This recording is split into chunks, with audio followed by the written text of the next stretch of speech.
Previously on Beer and Board Games. Firefly, the game. Prepare to be boarded. Contraband and fugitives not in your stash are seized. So I'm going to go here and collect money. I got the hang of this shit. Yeah, see, it's cool. By the way, you Jesus Christ! Hello, you mortal meat sacks. Welcome to Beer and Board Games, or as it should be called tonight, Blood and Board Games, because we're playing Vampire the Masquerade.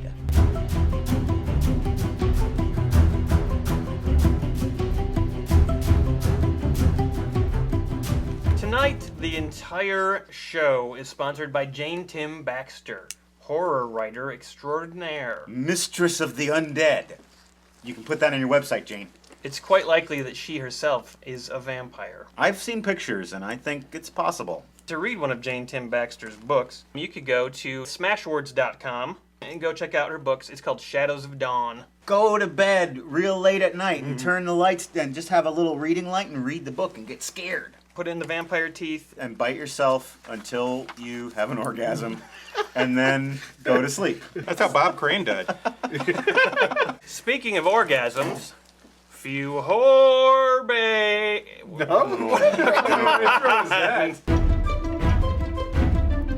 The beer we're drinking tonight is Shiner FM 966 Farmhouse Ale. This is the type of beer that you drink in spring. Smells a little bit like apricots, doesn't it? Yeah, I could see that. It tastes like apricots. I definitely, very light citrus notes along with that. I could drink a six-pack of that. We're dressed up like vampires from various mythoses. Mythoses. Mythos. Mythosai. Mythes. Mythes. As you already can tell, I am dressed as Blade, the black vampire. I'm dressed in the spirit of the Vampires of the Lost Boys, starring Kiefer Sutherland. Unfortunately, there weren't any fat 40-year-old vampires in that movie, so I just look like a doughy D. Snyder. I'm dressed like a real vampire. I am dressed like Count Dracula. And you're a goopy-faced man in a jacket. Also known as Edward Cullen. Now, the game main rule is based on the Masquerade, which is humans don't know that vampires exist. There's different clans in Vampire. Aaron's vampire, based on Edward Cullen of the Twilight series, is a Toreador vampire of the arts community, not necessarily known for their skill in fighting as much as playing piano and lusting after young women. This is my clan. We like to stick our tongues in just about everything. Flowers. Also, we need to know your vampire name. So my name is not Blade. Your name is, it can be Blade. No, I'm going to come up with a different name. I'm going to be Felix My character's name is Edward. Mullen. Your name should be Medward Mullen.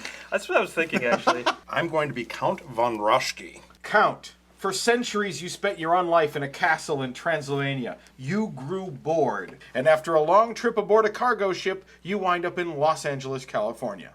That's where you hear about the Apollo Stone. Rumored to give its vampiric owner the ability of daywalking, the stone was said to be in the possession of a wealthy and powerful vampire. Felix, your family was murdered by a powerful vampire in 1986. You vowed revenge and trained the martial arts incessantly. You sought a more powerful weapon to aid you in your quest. And so that is why you want the Apollo Stone.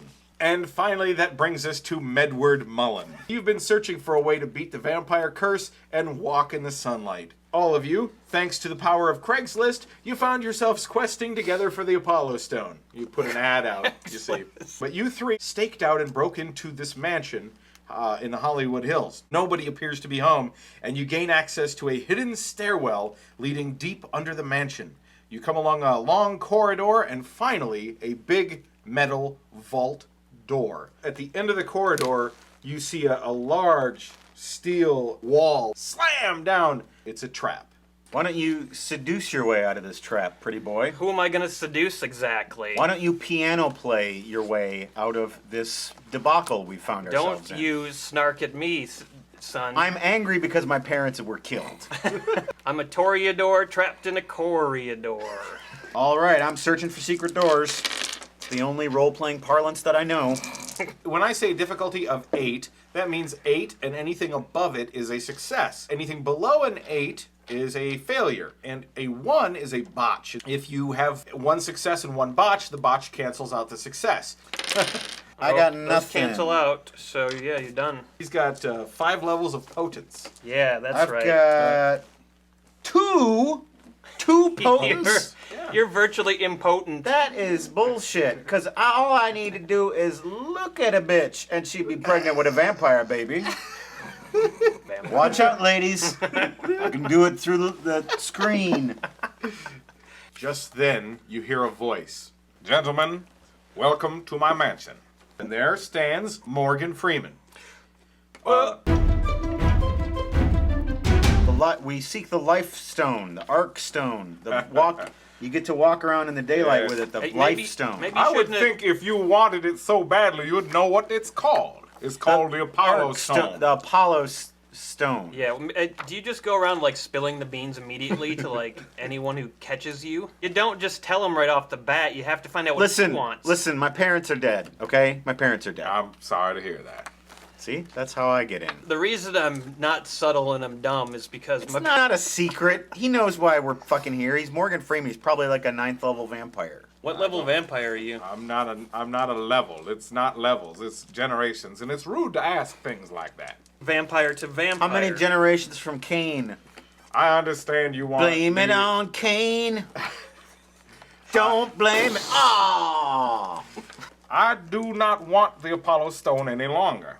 I've already starred in so many movies that I enjoy the world of darkness and... Use the Apollo Stone to get into all these movies? No, I use my acting ability to get in all these movies. I use the Apollo Stone so I didn't burst into flames and die. You are a numbskull. Well, that's what I want it for, so I don't burst into flames. Couldn't I just wear a hoodie? No. In Buffy, all he did was run around with a blanket over his head, and he could go anywhere he wanted. That was a television program. You want the Apollo Stone, I have to make sure that it doesn't fall into the wrong hands. And his name is Max von Stein. And he is a vampire man. And he lives in Las Vegas, Nevada. Now, he's having a vampire ball in his penthouse suite. Oh, I love those. Extinguish him and give him the final death. And you bring me back his head, and I will give you the Apollo Stone. How are we going to split the Apollo Stone between all 3 of us? Because we each have our things that we want. That's something I've been wondering this whole time. Yeah. You could come up with your own plan. Maybe you get it on Mondays, and you get it on Tuesdays. We need to make an Apollo Stone chore wheel. Is that what you're saying? Yes. It's gonna be a timeshare. How is your friend Andy Dufresne? Oh, I miss my friend. Either get on with living or get on with dying. Enough reminiscing about Andy Dufresne in the Shawshank prison. Bye-bye, Morgan Freeman. Goodbye. You're a nice man. I like you. What are you doing later today at 8 p.m.? Do you want to hang out with me and Matt and Dylan and Andrew? Well, you can. We're going to be live, free, on the Blame Society Films. We're raising funds for a charity called childsplaycharity.org, and they help kids who are in the hospital. They give them games and toys. Check it out. It's right on our channel. It's live tonight, 8 p.m. Dylan's going to be signing pocket constitutions for you. Okay, so can we just fast forward to Vegas and to the party? Absolutely. The penthouse of the Bellagio is where the party is. The room that you're in at the Bellagio has these blackout curtains. Well, you would want like a privacy curtain so no one walks in on you sleeping upside down. Well, you put the little thing out that says "Do Not Disturb." I don't put out the do not disturb sign because if anybody comes into my room, I just grab them and I bite them and I take all the blood out and put it in my belly. See, that would be crossing a line, though, if I'm not mistaken. Nobody knows You when s- those people disappear. You suck a little bit. What, the cleaning staff or the bellboys? Anyone who walks in, they disappear every day into my belly. And nobody cares. So every day housekeeping does all the rooms down the hallway till yours, and then none of the rest of them. You're checking into the hotel. I'm sorry, sirs. There's some mistake with your reservation. I only have one room for the 3 of you. I'm very sorry about that. Are you going? I don't believe you understand. It's been a very long night for us, and it would be very unfortunate if we were to have any sort of delay or complication. He's from Mexico. The Count is going to use entrancement, making him the Count's willing servant. So roll appearance and empathy, difficulty of 6. Difficulty is 6. Shit, yeah. So 2 successes. I'm terribly sorry. I will make sure you each have your own suite. So you guys are gonna have to go to bed. I go to my room and I jump up and down on the bed for a little while and then until I tire myself out.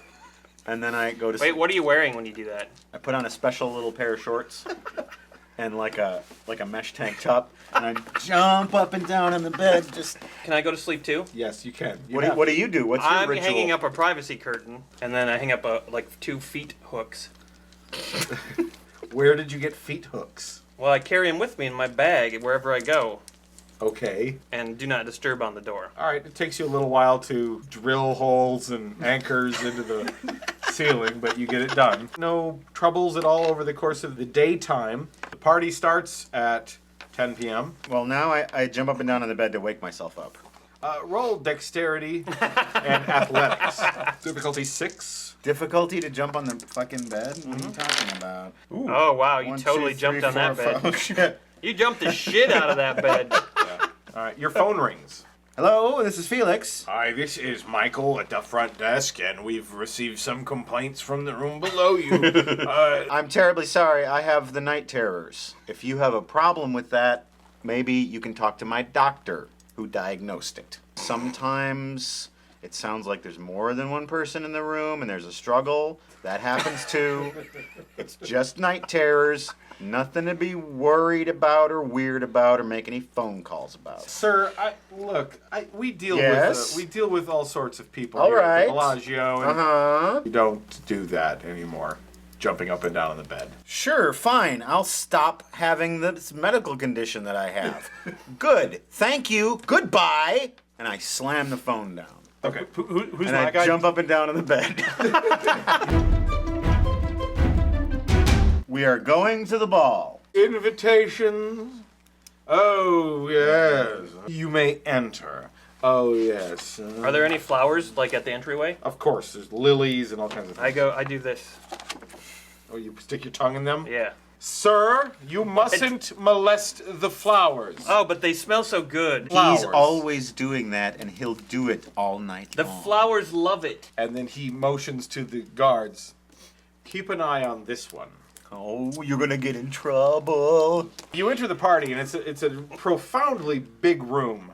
Over in the corner, it's a woman. She's reading from a horror novel. Is her name Jane Tim Baxter? You can ask.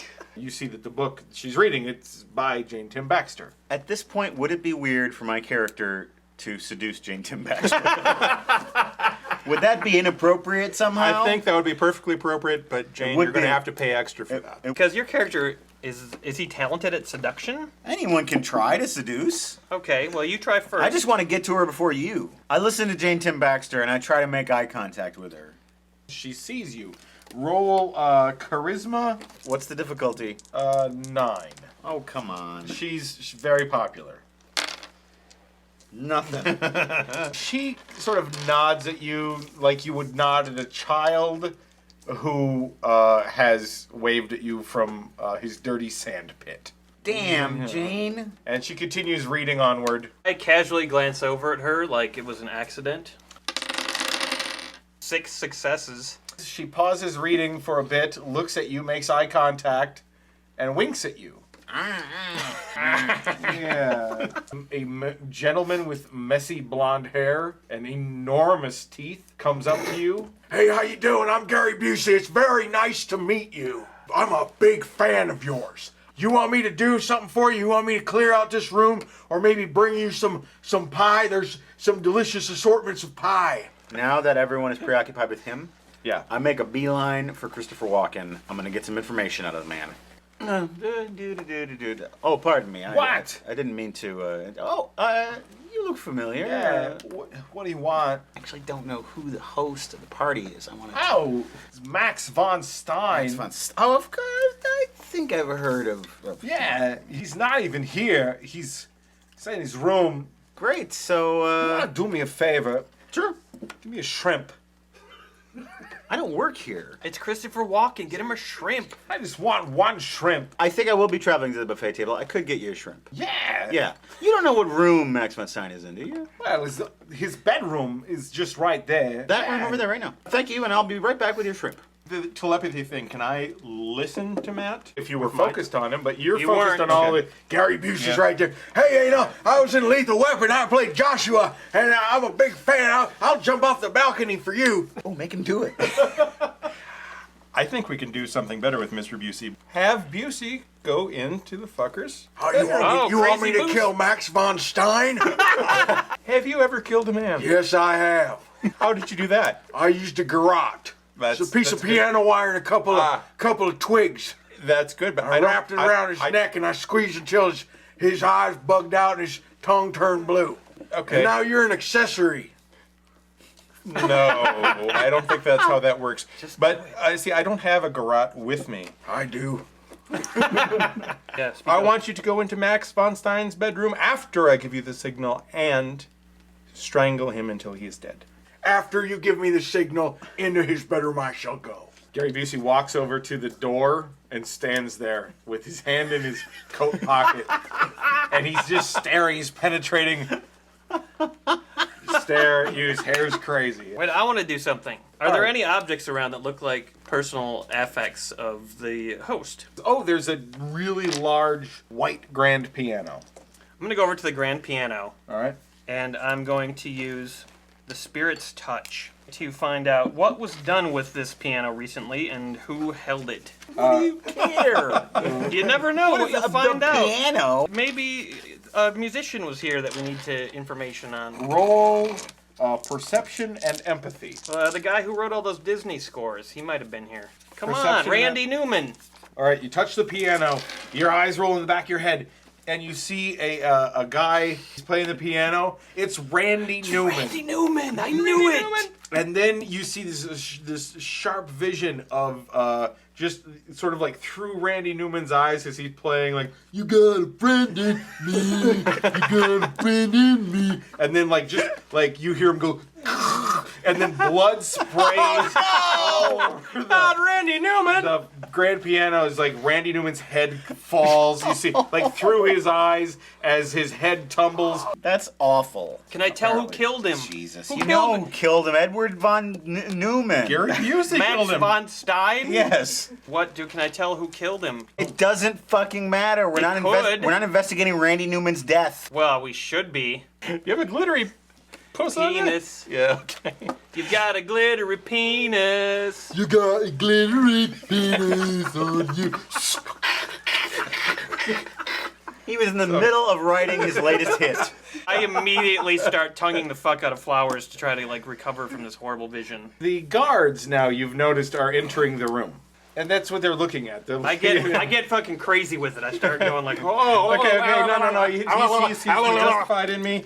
I go over to where Busey is standing. When you were motioning at him, like, get over here, Jesus. Gary, he thought that was the sign. Yeah. And he has now entered, as you're approaching the door, he has entered Max von Stein's room. I'm sneaking into the room behind Busey. You could use celerity to get into the door before Busey closes it. Burn a blood point, and then roll stealth. Let's see if I make it. yes.